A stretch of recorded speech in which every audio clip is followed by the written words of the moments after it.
Good morning, good morning, good morning, good people. Oops. Lighting people. Is this better? Yeah, I think that's a little bit better. So, good morning. Here we are on June 7th, 2025, the first Saturday in June, the day before Pentecost. And it's a beautiful morning here in southwestern Nevada.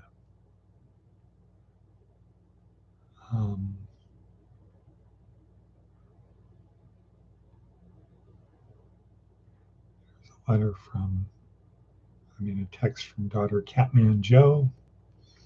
Send pic.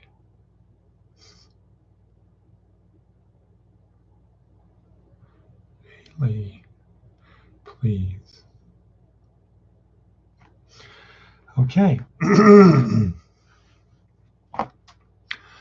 So it's Saturday.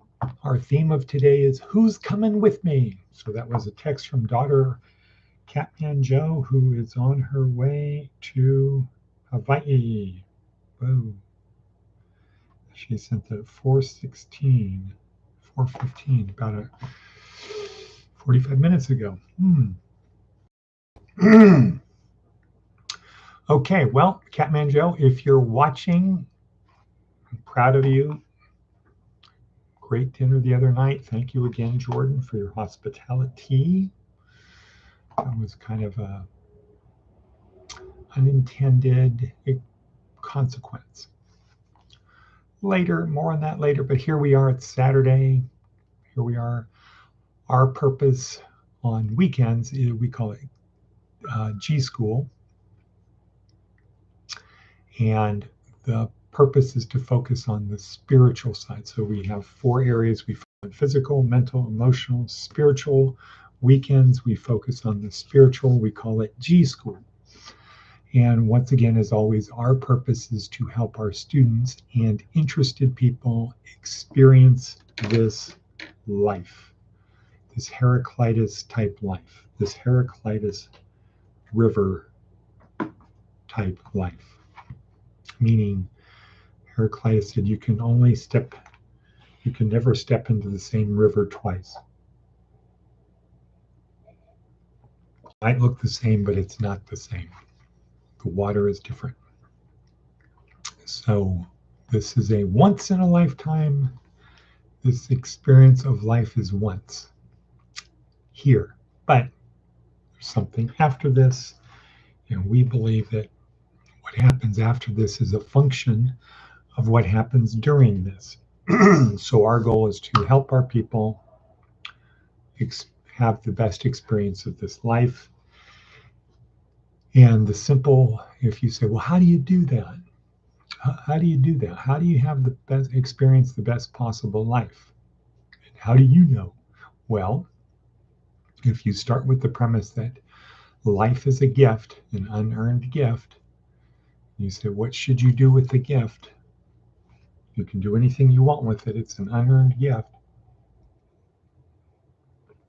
A good idea would be to honor the gift, to use the gift as it was intended.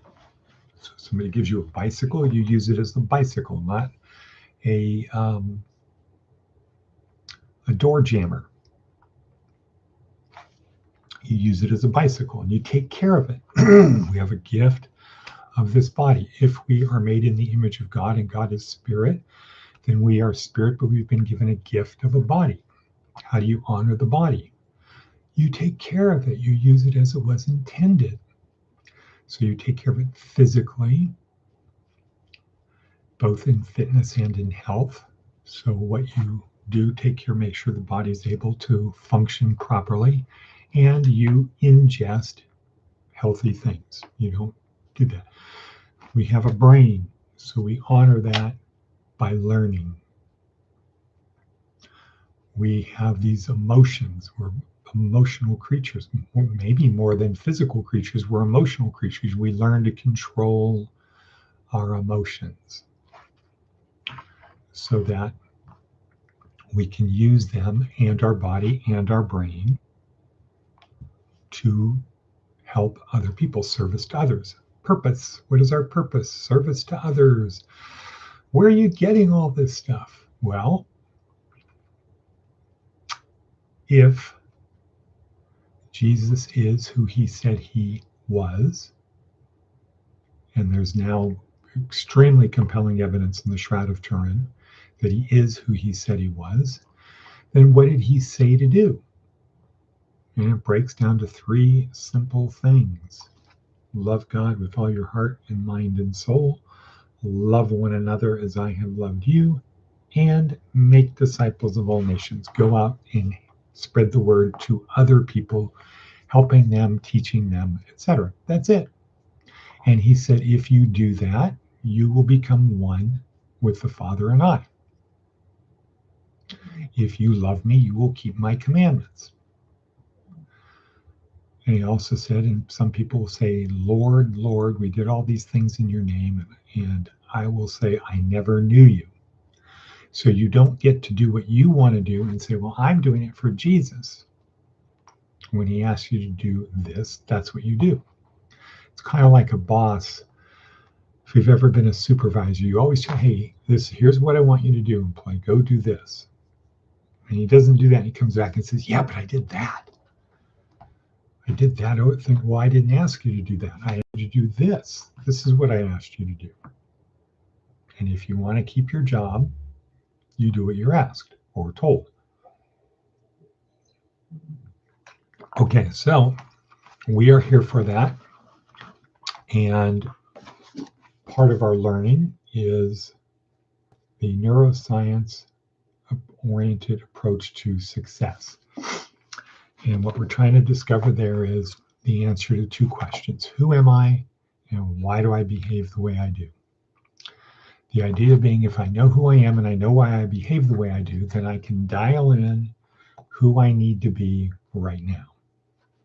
And so that means it's using our brain, using our emotions, using our body to lead us along the path so that we are best prepared for what comes next when we have shuffled this mortal coil.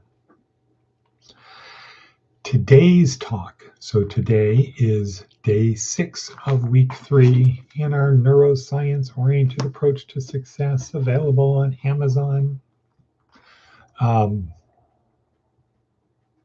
We have Jerry Maguire kind of pulling it together with his famous "Who's Coming With Me" speech. But before we do that, let's look at a couple other things on our worksheet. So the magic of the podcast is in the worksheet. The showing up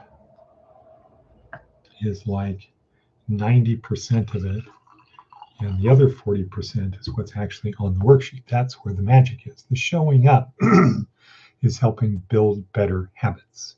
Creating a routine, build better habits. So this is G.school episode number 147. We have 2 of them a week. So that means there's about 100 a year. So it's about 1.5 years that we've been doing G.school, if my math is correct. Okay, so our theme of today, who's coming with me? Who's coming with me? Advice from an 80-year-old. Become the most positive and enthusiastic person you know. What's wrong with that? We have this life that is so short. Why waste it being anything other than positive and enthusiastic? We've been given this most wonderful gift, baryonic, having a body that can do all kinds of incredible things.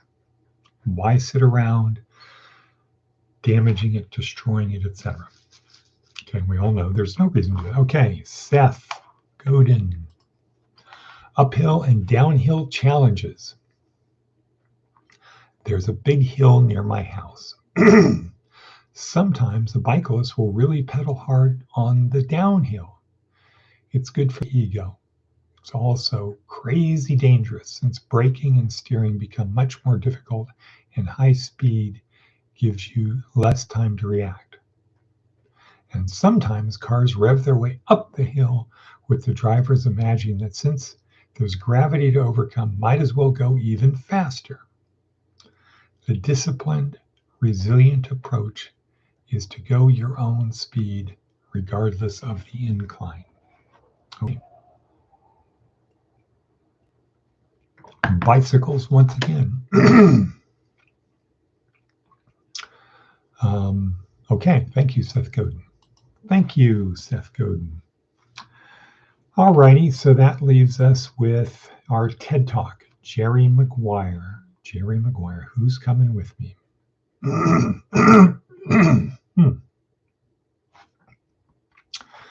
Well, something there seems to be going around here in Poo Rumper, Kentucky.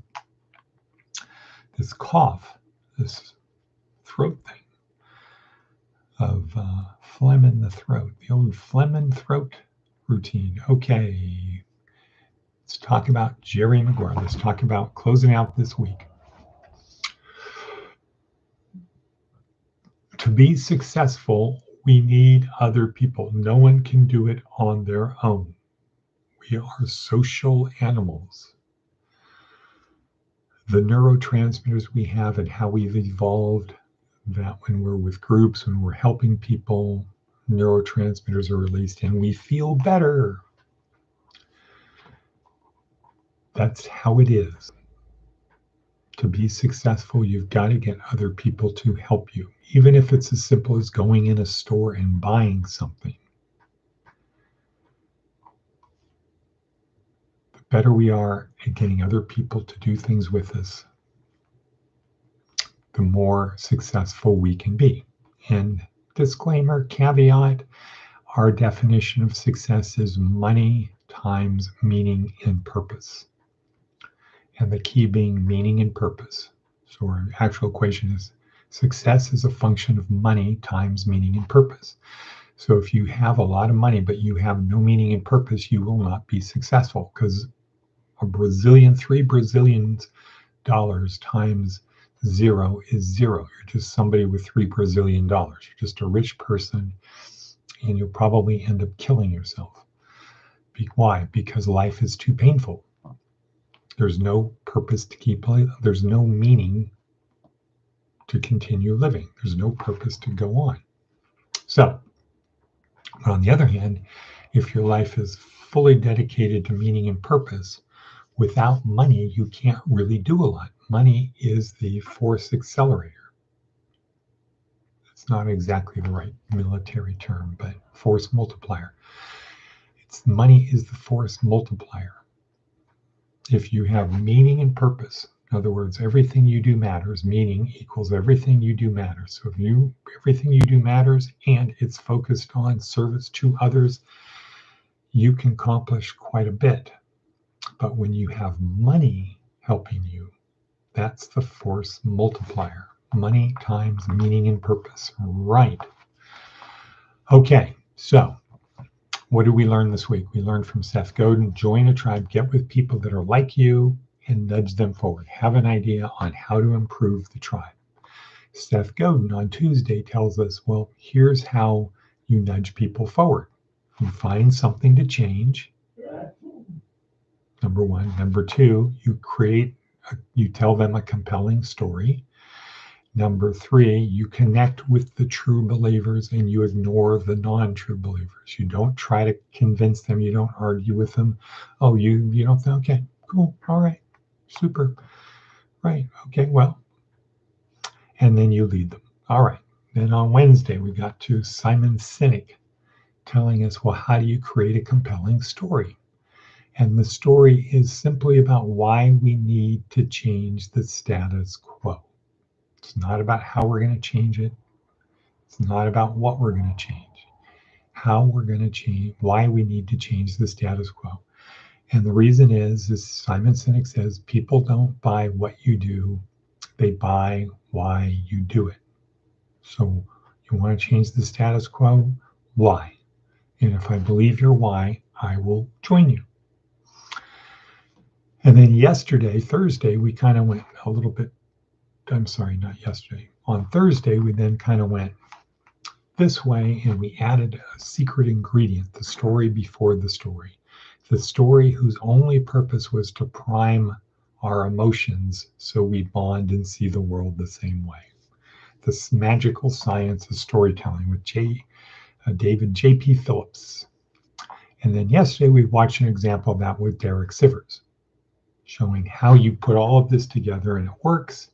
And then we overlaid that on Ignatius of Loyola, St. Ignatius, of what he did to start the Society of Jesus, how he, not until he got his first followers did things go. It wasn't the idea, it was the first followers that made it happen. And then that leads us to today. So we're having another example, Jerry Maguire doing the "Who's Coming With Me" speech. So he's been fired from work. He's been told to clear out his office. He tries to save his clients. He managed to save one. We managed to save two. They got ahead of him, outflanked him. And then he's trying to get people to go with him. So he gives his "Who's Coming With Me" speech, and he does it all wrong. So sometimes we learn more by doing it the wrong way. So he does it all wrong. Nobody's going to come with him except for one person, Dorothy Boyd in accounting. And she comes with him, becomes his first follower. And there we go. But again, the idea is to focus on the compelling story. So he was a member of a tribe. He tried to nudge the tribe forward. The boss, remember rule of power number 4, fairness only occurs between equals. The strong do what they can and the weak suffer what they must. So he tried to nudge it forward and whammo, stopped, fired. So now he's trying to get other people to join his compelling story, except he does it all wrong. He comes off like, whoa, he's freaking out. And so people weren't interested in the compelling story. Anyway, so we're at 1721. Today is a big day, going to Las Vegas, going to see the Jesuit down there, going to have a nice lunch, conversation, talk about spiritual experiences versus sacred experiences, how to move forward, how to push the ball down the field, so to speak, and get ready to finish my paper. And yeah, as Mark Watney would say, and yeah. Or as Carl from Caddyshack would say, so I've got that going for me. So I got that going for me. Okay, so with that, we're going to say that's it for today, people. Make sure to come back tomorrow. Tomorrow. And tomorrow is Pentecost. I don't know. I think that maybe that should be really recognized as a big day. I don't think it gets its due. But more about that tomorrow. Okay, so and cut.